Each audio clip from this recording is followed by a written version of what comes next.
Hoy, 12 de octubre, se recuerda, se conmemora, si quieren, el mal llamado descubrimiento de América. ¿Por qué digo mal llamado? Porque no se descubrió nada. O sea, ya habían personas acá, cabrón. O sea, no es que era una tierra fértil, ¿no? O sea, solamente el humano descubrió América una sola vez, y eso fue hace 40.000 años, ¿no? Donde las primeras migraciones del estrecho de Bering llegaban, ¿no? Y poblaban desde el norte hasta el sur todo el continente América. Ahí se descubrió el continente. Lo que pasó con Cristóbal Colón es, digo, si queremos un descubrimiento por parte de Occidente, por parte de los imperios de esa época. Eso es lo que sucede entonces, y es así como debemos recordarle, ¿no?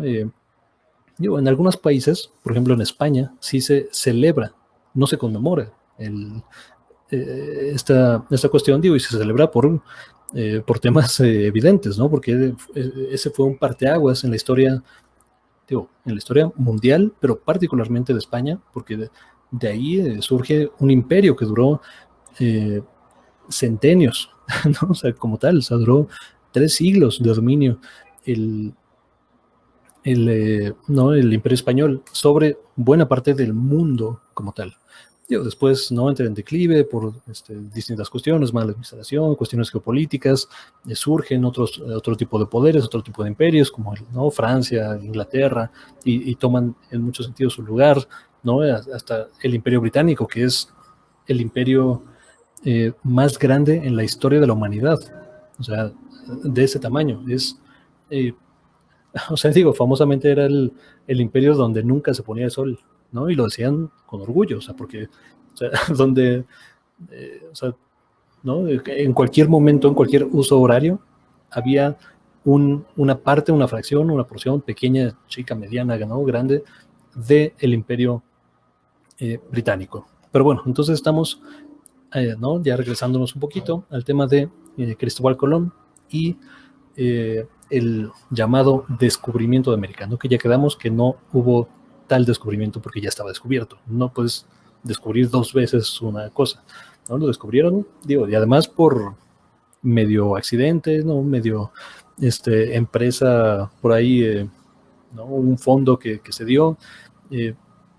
Querían, ¿no? Famosamente llegar a las Indias, ¿no? A la India, o crear una diferente ruta comercial, porque la normal, ¿no? La tradicional estaba siendo dominada por el imperio portugués, ¿no? Entonces necesitaban, ¿no? Una ruta distinta para competirles y tal, y terminan descubriendo América, ¿no? Incluso, o sea, Colón, o sea, se muere pensando en que llegó a la India, ¿no? Así le llamó las Indias, ¿no?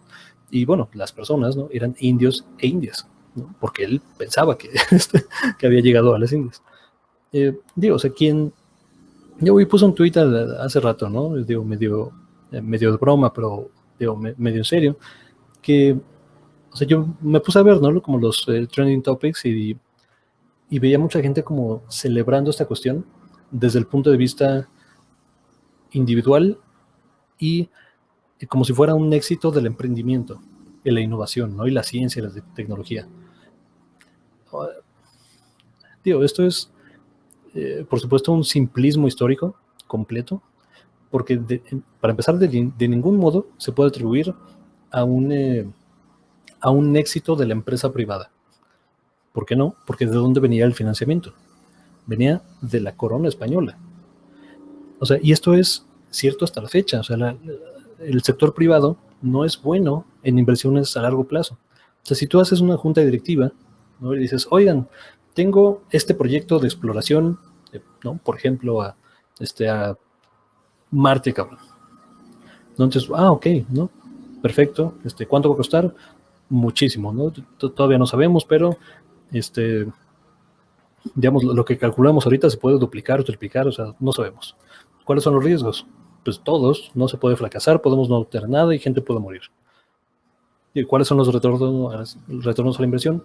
Pues no sabemos, porque no es algo nuevo y no, o sea, entonces ese proyecto como empresa privada se acaba en ese momento, porque o sea, no hay suficientes incentivos para la investigación, para la innovación, para cruzar fronteras del conocimiento. O sea, eso no existe desde el sector privado.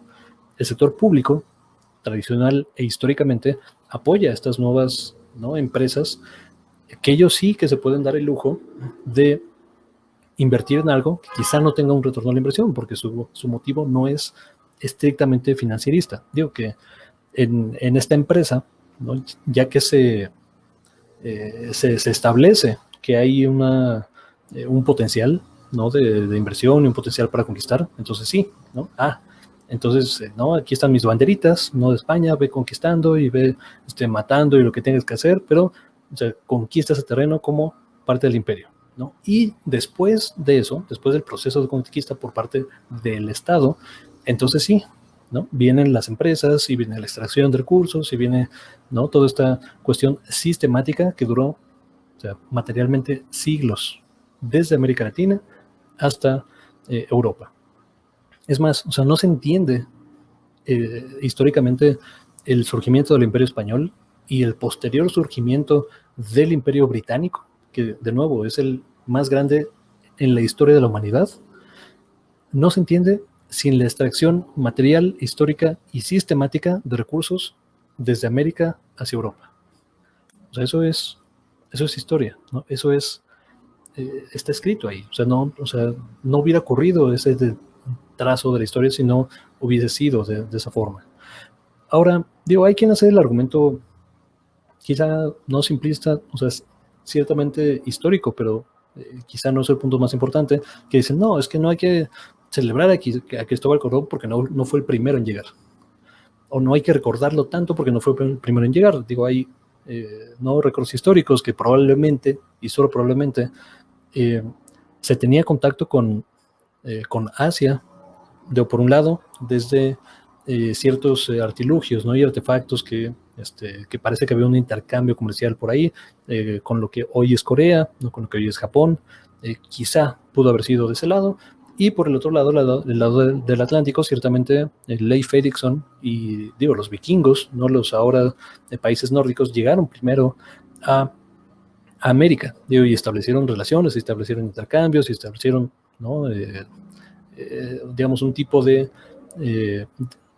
relación con los pueblos originarios de acá. Sin embargo, o sea, este intercambio no fue, o sea, suficientemente, ¿no?, profundo o histórico como para reunir, ¿no?, o sea, o reunificar, digo, en términos de, ¿no?, genéticos, comerciales, históricos, a los 12 grandes bloques de la humanidad que estaban divididos, ¿no? Estuvieron divididos 10.000 años, ¿no? Esto, o sea, tampoco es poca cosa.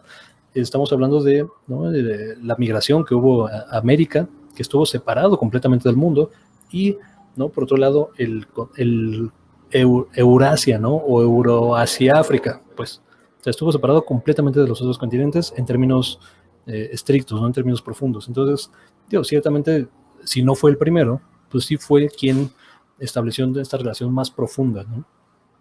Ahora, digo, con esto conlleva, como parte de la memoria histórica, un ejercicio honesto de cómo se dio la conquista, ¿no? Digo, a diferencia de lo que hoy es Estados Unidos, donde los llamados, ¿no?, allá pioneros que llegaron, ¿no?, a las 13 colonias y de ahí o sea, se fueron hacia el otro extremo, ¿no?, y tal, ellos no tuvieron una mezcla, ¿no?, sistemática con los pueblos originarios, ¿no? Ellos arrasaron, o sea, mataron y desplazaron, o sea, esto es mío ahora, y si no te vas, pues pagas las consecuencias, ¿no? Pero acá hubo más un sometimiento y sí una mezcla, ¿no?, forzada a través de la cultura, a través de la religión, a través de la fuerza, con los pueblos originarios, ¿no? Eso fue lo que hizo España, ¿no?, en casi toda Latinoamérica, y Portugal, ¿no?, en Brasil. Y esto, digo, conlleva violaciones, ¿no?, sistemáticas de derechos humanos, violaciones de personas, ¿no?, de mujeres, que fueron en muchos sentidos las más afectadas en esta cuestión.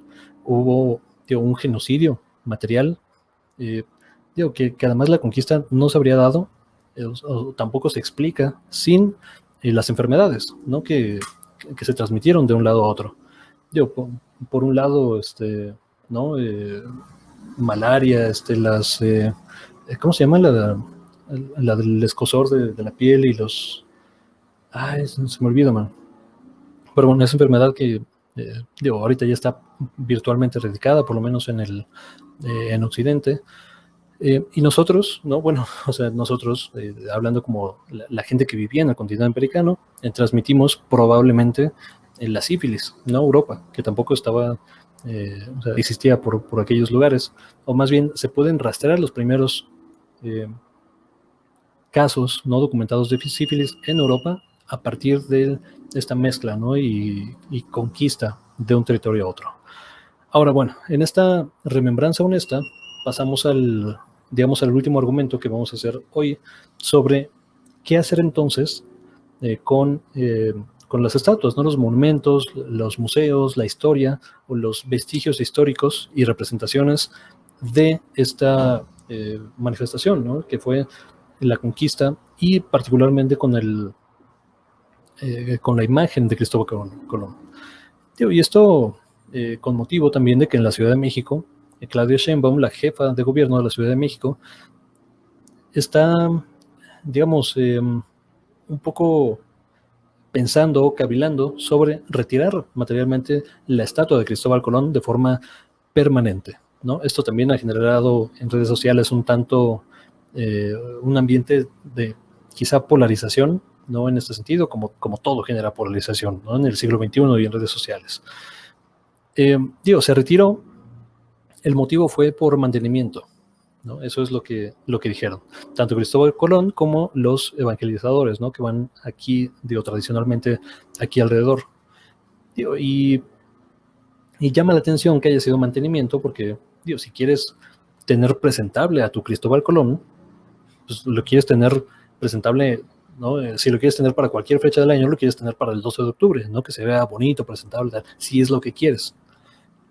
Para mí, que es un cálculo no estratégico, como es bastante razonable hacerlo, de que hoy, ¿no? 12 de octubre, probablemente habría sido ultrajado esta estatua, ¿no? Como reclamo material, como reclamo histórico.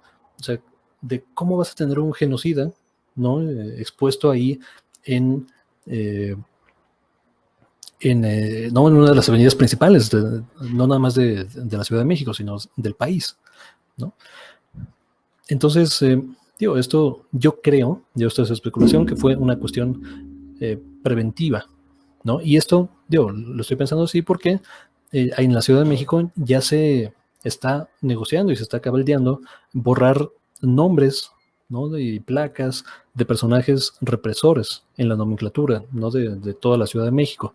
Esto implica estatuas, implica nombre de calles, implica placas, ¿no? De inauguración, por ejemplo, en el metro, en casi todas, no casi todas, pero en las principales estaciones del sistema colectivo metro en la Ciudad de México hay una placa, ¿no? De por ejemplo, Gustavo Díaz Ordaz, ¿no? O de Luis Echeverría, que son, ¿no? Gente que famosa o pasaron a la historia por reprimir al pueblo. Entonces esto no hace ningún sentido en una sociedad moderna, ¿no? Eso lo pusieron ellos y ellas y gobiernos posteriores, ¿no? Como para pararse el cuello, miren, ¿no? Si hacemos cosas por el pueblo y no sé qué. O sea, pues sí, cabrón, pero, o sea, nadie recuerda a Díaz Ordaz por inaugurar el metro, ¿no? Aunque lo hizo.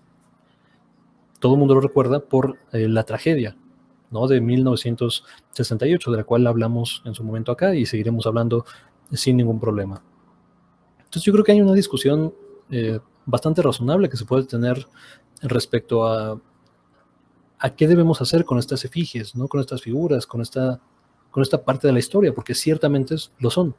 O sea, y no me refiero de la estatua en sí, o sea, la estatua es mucho más moderna que la historia que estamos platicando. Sin embargo, creo que hay que recordarla con precisión. O sea, sí recordando el sentimiento, ¿no? Y el dolor que generó todo este proceso, pero también con una precisión histórica que nos permita reconocer ambos lados, ¿no? De la historia. O sea, México no es únicamente las tradiciones originarias y tampoco es únicamente la tradición española, ¿no? Es una mezcla de esas dos, y yo diría una mezcla adicional con la población afromexicana que tradicionalmente ha sido borrada de la historia. A mí en la primaria no me enseñaron que, que hubo una fuerte contingente eh, afro-mexicano que fue crucial en el proceso, por ejemplo, de independencia, ¿no? De reforma, en la revolución, y que ¿no? Hasta ahora o hasta hace unas décadas hay un contingente fuerte que está empujando la remembranza histórica, no la remembranza correcta histórica. Entonces, bueno, digo, esta nota es reciente. Claudio Sheinbaum cuestionó el regreso de la estatua, ¿no? De esta estatua de Cristóbal Colón y de los evangelistas, ¿no? Que van aquí alrededor, son 4, si no me recuerdo. Ahorita no me acuerdo los nombres, pero bueno, acá están, mira, Bartolomé de las Casas, Juan Pérez de Machena y Diego Deza, ¿no? Son los que van aquí alrededor, abajo de la efigie de Cristóbal Colón. Entonces, bueno, ¿qué hacer como tal? La verdad es que, si tú me preguntas,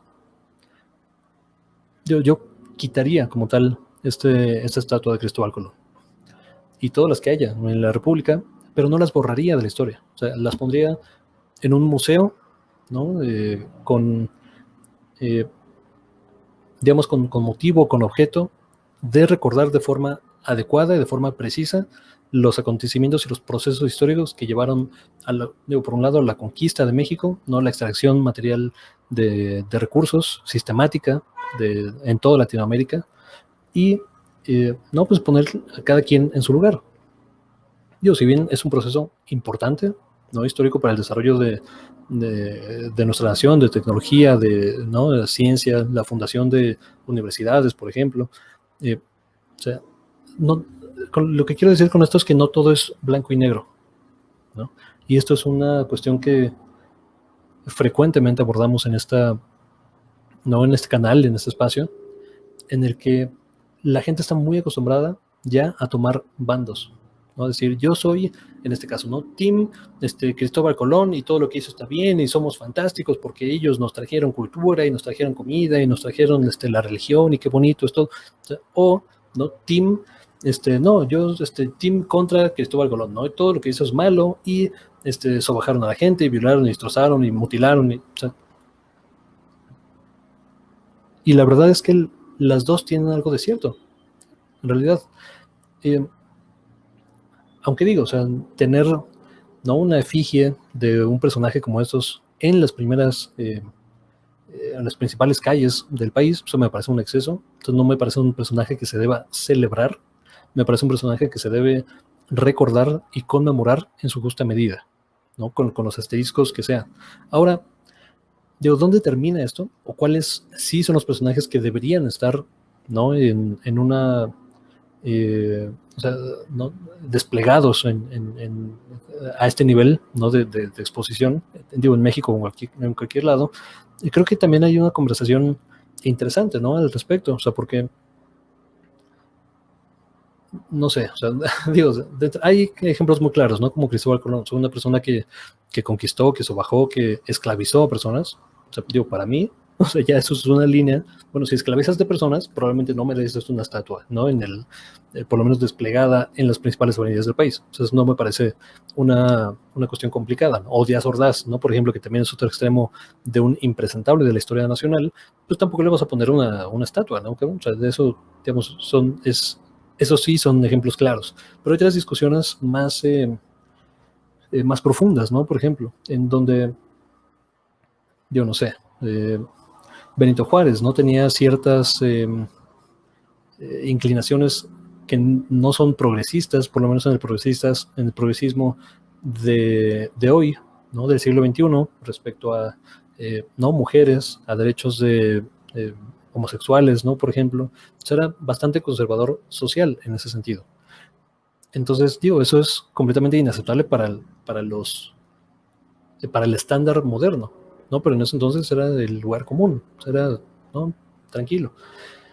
Entonces, no sé, o sea, yo creo que hay que verlo caso por caso y también atendiendo a las necesidades de la población. De lo que está haciendo Claudia Sheinbaum y el gobierno de la Ciudad de México me parece bastante inteligente y bastante sensato en comenzar un diálogo desde el gobierno, pero con la sociedad, con historiadores y con las personas residentes de donde existan este tipo de efigies, este tipo de placas, este tipo de manifestaciones, sí de conmemoración, pero a veces de celebración, ¿no? Entonces, la verdad es que no hay, creo yo, una respuesta concreta, una respuesta definitiva, una respuesta que unánimemente, ¿no?, nos pueda unir a todos y a todas, ¿no?, detrás de quién sí y quién no.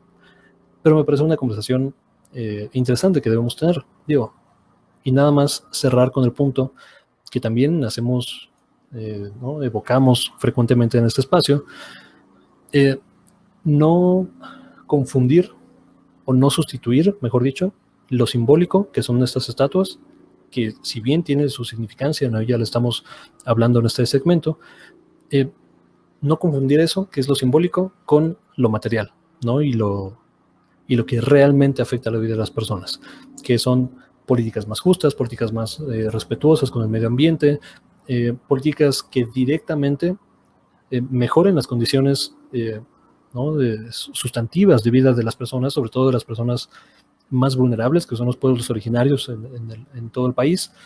Eso es lo principal. O sea, si tú me das a elegir, ¿no?, entre quitar todas las estatuas de Cristóbal Colón del país y todos los plaquitas, ¿no?, y tal, por un lado, o duplicar, ¿no?, los salarios y garantizar precios de garantía para cultivos, para siembras, ¿no?, y respetando siempre la voluntad de las comunidades originarias en todo el país.